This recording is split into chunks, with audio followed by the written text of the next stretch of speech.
सच्ची घटनाएं। चाहे कितनी भी मुश्किल या कठिनाई हो, ईमानदार बने रहें। अपनी मां की बताई गई सलाह को मानने वाले इस लड़के ने 10 साल की उम्र में ही यीशु मसीह को अपना उद्धारकर्ता स्वीकार किया। चीन देश में मिशनरी के रूप में जाने की आशा रखते हुए चाइनीज भाषा सीखी और मेडिकल महारत हासिल की।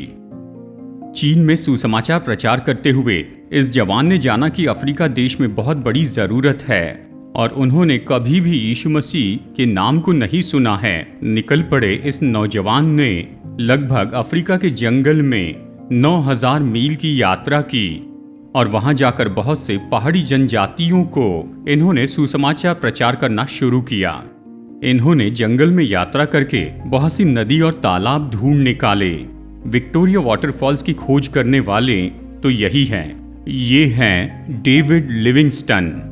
जब डेविड लिविंगस्टन उन जंगलों में यात्रा कर रहे थे, सुसमाचार प्रचार कर रहे थे, इन्होंने बहुत खतरे का सामना किया। एक समय सिंह इनके सामने आ गया। सिंह ने इन पर हमला किया और इनके कंधे को काटा। इस कारण हाथ की हड्डी ढीली पड़ गई।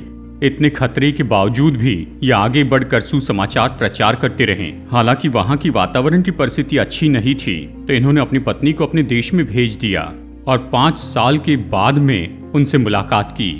इन 5 सालों में दूर दराज के प्रांत में इनकी की गई सेवकाई बहुत ही अद्भुत थी। इन्होंने बहुत से उतार चढ़ाव का सामना किया, बहुत सी मुश्किलें सही और बहुत से लोगों को सुसमाचार प्रचार किया। अफ्रीका देश की झुलसाने वाली गर्मी के कारण इनका चेहरा काला हो गया और झुर्रियां पड़ गई।